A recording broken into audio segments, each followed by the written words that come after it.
¿Hay una crisis en el MCU? La verdad es que estuve viendo y leyendo mucho sobre esto en las primeras críticas de Eternals. Acabo de ver la película, así que hablemos un poco sobre eso. Corre apertura. Muy buenas noches en YouTube, ¿cómo andan? Soy Lucas Baini, esto es Cámara en Mano. Acabo de ver Eternals, vamos a estar hablando de la película sin spoilers. Dirigida por Chloe Zhao, tiene un elenco increíble y nos presenta a un nuevo grupo de personajes dentro del MCU. Estos personajes tienen una gran característica y diferencial respecto a todos los magos extraterrestres, experimentos, brujos, seres mitológicos y genios intelectuales que hemos conocido en el MCU hasta ahora. Y esa gran característica es que tienen milenios de antigüedad. Creados por los Celestials, estos seres que anteceden a la creación del universo, llegaron a la Tierra hace 7000 años para proteger a la civilización de los Deviants, otra raza alienígena que son estos monstruos que nos están comiendo hasta que llegan los Eternals. Son 10 Eternals, no creo que haya necesidad de compartir quién es quién, por lo menos en este video. Hay personajes que se van a resaltar sobre otros, es difícil balancear a los 10 protagonistas de esta historia, o por lo menos 10 personajes centrales de esta historia, y ese es uno de los puntos que vamos a tener que debatir un poco más adelante. Pero como les decía en la apertura, ¿es una crisis en el MCU Eternals? Pues no lo creo para nada, pero sí es una película que atraviesa ciertas crisis. Una de ellas, me parece, es este problema de encontrar cuál es su identidad. Si es una película de Chloe Zhao, más cercana a contar historias más personales, más terrenales, y usar a sus protagonistas como prisma para descubrir comunidades y cosas muy particulares dentro de este mundo en el que habitamos, o es una película del MCU, es una película de Marvel con una fórmula que ya hemos visto repetidas varias veces, la más reciente de todas con Shang-Chi, que era una película 100% MCU, agregándole ciertos ingredientes como siempre hacen estas películas de Marvel, tratando de mezclar la fórmula MCU con un género en particular o con una característica propia que la diferencie del resto. Lo hemos visto con Iron Man, lo hemos visto con Guardianes de la Galaxia y el uso de la ópera espacial. Lo hemos visto con Capitán América y el Soldado del Invierno, al usar ese típico thriller de espionaje internacional para contarte la historia de Capitán América. Y como les dije, más recientemente con Shang-Chi, introduciendo elementos del cine wuxia chino para contarte la historia de este personaje. Y yo creo que Eternals tiene muchas cosas a favor, muchos argumentos sólidos. Uno de ellos es justamente los conceptos que intenta proponer. Los conceptos que Chloe Zhao claramente eligió de la historia de los Eternals, de los distintos elementos que engloban a los personajes de Eternals creados por Jack Kirby en los 70, eligió esos conceptos que tienen que ver con preguntas sobre cuáles son esas dudas, cuáles son esos fallos, cuáles son esas debilidades que tienen estos seres mitológicos que nosotros entendemos como dioses. También cuáles son sus responsabilidades y qué pasa cuando estas figuras que nosotros entendemos como dioses empiezan a dejar ver todas estas fallas como seres. A lo largo de la película vamos a encontrar varios momentos en donde Eternals intenta dar estos debates entre personajes, las distintas visiones que cada uno de ellos tienen sobre cómo es su accionar en la Tierra y cómo están respondiendo a ese ser mayor que es el Celestial que hemos visto en el tráiler. Y en esos momentos es en donde para mí la película brilla, porque son preguntas interesantes, válidas y con un ida y vuelta entre personajes que empieza a ser interesante, porque es una película llena de nombres increíbles. Creo que es el elenco más fino que ha tenido una película individual de Marvel hasta ahora. Angelina Jolie, Richard Madden, Kit Harington, Salma Hayek y un montón de nombres muy interesantes hacen que los idas y vueltas en los diálogos y los personajes en sí empiezan a tener relevancia, y creo que es una lástima que la película no haya tratado de indagar todavía más en todo eso. ¿Por qué? Porque tiene que invertir tiempo en un montón de otras cosas. Primero, por ser parte de toda una gran maquinaria que es el MCU, entonces se pierde tiempo, por ejemplo, en explicar por qué los Eternals no han venido a la ayuda de los humanos hasta ahora. ¿Por qué no han participado en un montón de otros eventos del MCU? Pero también, por otro lado, es porque la película intenta atacar distintas aristas y termina siendo blanda en todas ellas. En algún transcurso de estas 2 horas 40 que dura, quiere ser una película ambiciosa respecto a sus preguntas filosóficas y debates morales, pero por otro lado hay veces que quiere ser una película que se centra en un triángulo amoroso, más allá de que los personajes que lo completan a ese triángulo no terminan de tener una química tangible, sobre todo la relación entre Cersei y Ikaris creo que no terminó de fluir jamás. Por otro lado, tiene que ser una película que introduce muchos conceptos cósmicos para más adelante seguramente, y también es una película que tiene que tener el humor del MCU para no quedar completamente fuera de este compás, y sobre todo creo que el humor está siendo usado acá como un atajo para que te identifiques todavía más con los personajes que al principio de la película no conoces a ninguno, y es constantemente la presentación de personajes que te quieran seducir de alguna manera. Una de las maneras más fáciles de interpretar a la audiencia en este tipo de películas es el humor del MCU, en donde sentís que todos pueden llegar a ser especialistas del stand-up. Eso pasaba en Avengers, ¿se acuerdan? En la primera Avengers, eso que todo el mundo hacía chistes y ahí funcionaba, realmente funciona. Por momentos en esta película la verdad es que el humor no termina de funcionar porque o no está el tempo o no están dadas las condiciones para intervenir con un chiste. No siento que haya habido tanto humor como muchos han dicho antes. Yo vi bastantes críticas esta vez porque quería ver qué onda. Era una de las películas que más esperaba, Eternals, sobre todo para ver cuál era ese salto. Si realmente el MCU y Kevin Feige iban a tomar ese salto de riesgo para hacer alguna cosa diferente. Y sí, hay cosas diferentes en esta película, pero todo termina siendo parte del MCU. Y sí, es la menos MCU de todas, es la menos película de Marvel que hemos visto en estas 24, pero sigue teniendo un montón de cosas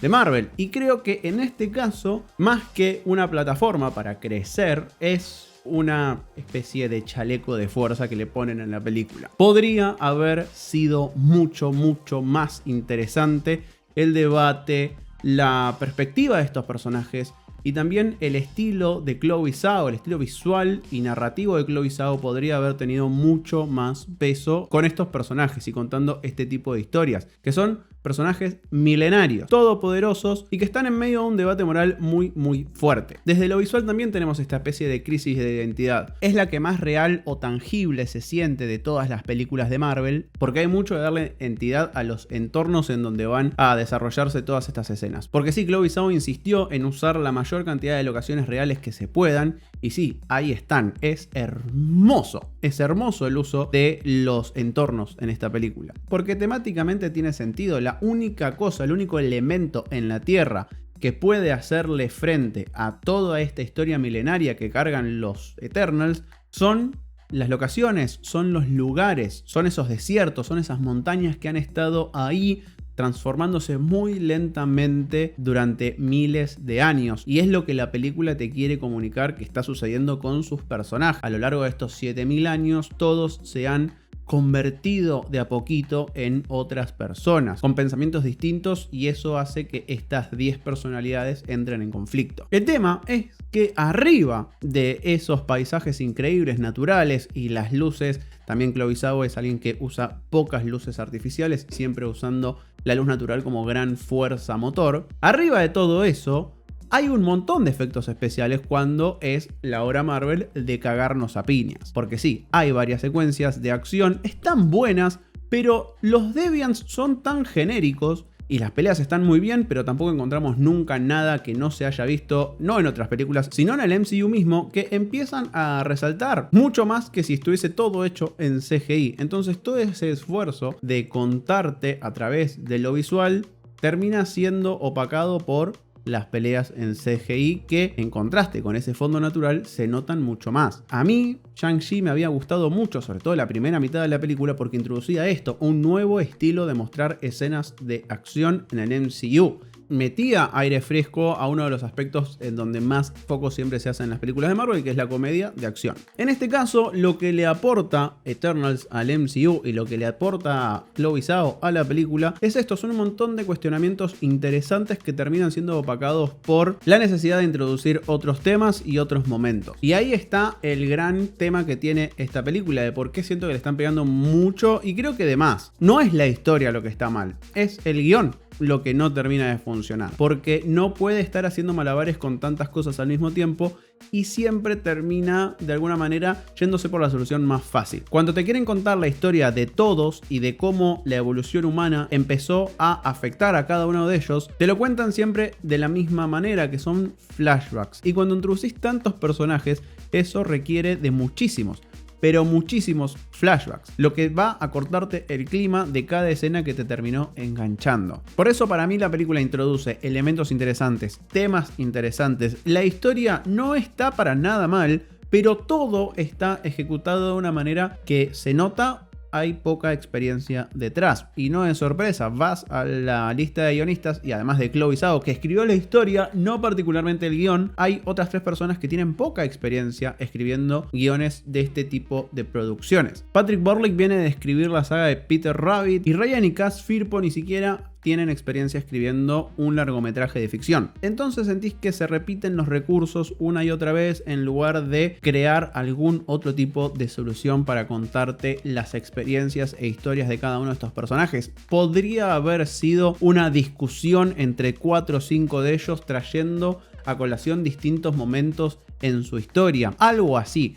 por lo menos cambiar un poco la dinámica. Y en el medio de todos estos flashbacks hay personajes que salen ganando y personajes que realmente salen perdiendo, por más interesantes que sean. El centro de la película, como les dije antes, está puesto en Cersei e Ikaris, en Richard Madden y Gemma Chan. Ambos están muy bien, siento que la película recae demasiado sobre los hombros de Gemma Chan y hay otras actrices y otros actores que terminan siendo afectados en su tiempo en pantalla. Una, por ejemplo, es Angelina Jolie. Es increíble, cada vez que aparece Angelina Jolie decís, necesito una película de este personaje. O sea, necesito un poco más de este personaje. Se nota que la nerfean en cada una de las escenas para que no se robe la película. Lo mismo me sucedió con Lauren Ridloff en su rol de Macari, que es la velocista del equipo. Aparece muy poco, no sé si me bancaría una película de ella, no sé si es que ya quiero una película sobre ella, pero sí es uno de los personajes que tengo más ganas de ver hacia adelante, en especial porque tiene una relación muy particular con Druig, el personaje de Barry Cohen, que en otra versión de esta película se tendría que haber enfocado mucho más en esta relación que en el romance que tengan Ikaris y Cersei. Hay una dinámica, hay una química ahí mucho mayor y está súper desaprovechada. Y después hay algunos personajes que sobresalen por el instinto de su intérprete, como es Kingo con Kumail Nanjiani. Se nota que hubo cierta libertad para Kumail de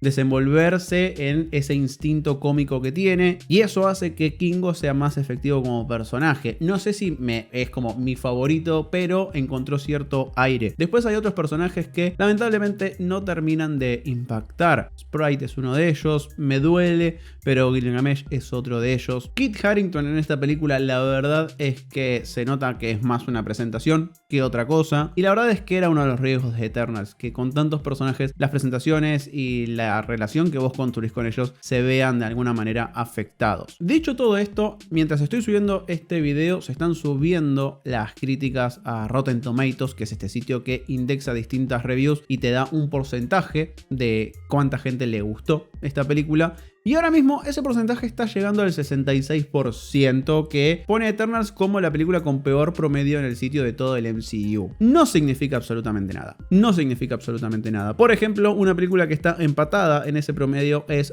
Thor: The Dark World. Y creo que la segunda película de Thor, por varios cuerpos, es peor que Eternals.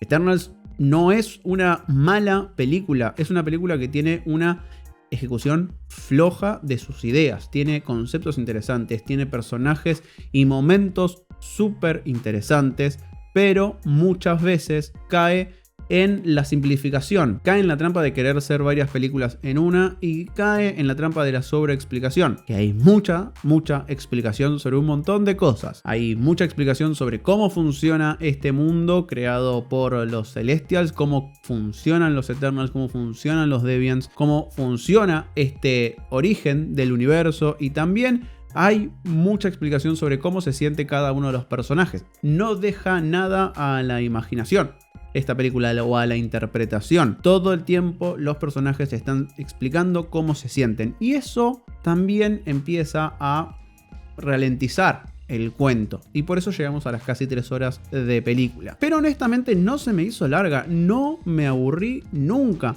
en la película. Con sus fallas, es una historia que me terminó atrapando. Son personajes que a mí, en mayor o menor nivel, por lo menos 5 de ellos me funcionaron muy bien, y presenta cosas muy interesantes hacia el futuro en el MCU, a pesar de ser la más desconectada de todas. Es la más desconectada de todas, lo cual puede ser una apuesta interesante hacia adelante. Esto de hacer películas que están dentro del paraguas del MCU, pero que prueban que pueden ser historias no autoconclusivas, pero casi. También sí hay que decirlo, es la primera película del MCU que presenta a una familia de la comunidad LGBT. Está bien llevado. Me hace un poco de ruido que justo aparezca en esta película que está dirigida por Chloe Zhao, una directora que se sabe no tiene posibilidades de ser estrenada en China. Eso, y hay una escena de sexo, lo cual también es algo nuevo dentro del MCU, que sabemos es un universo en donde las relaciones sexoafectivas como que no han sucedido hasta ahora. Parecía que nadie lo hacía, no entiendo bien por qué, pero se notaba eso en el MCU, y de alguna manera esta película marca esa tendencia también. Para terminar, respecto a las escenas postcréditos, en internet hay mucho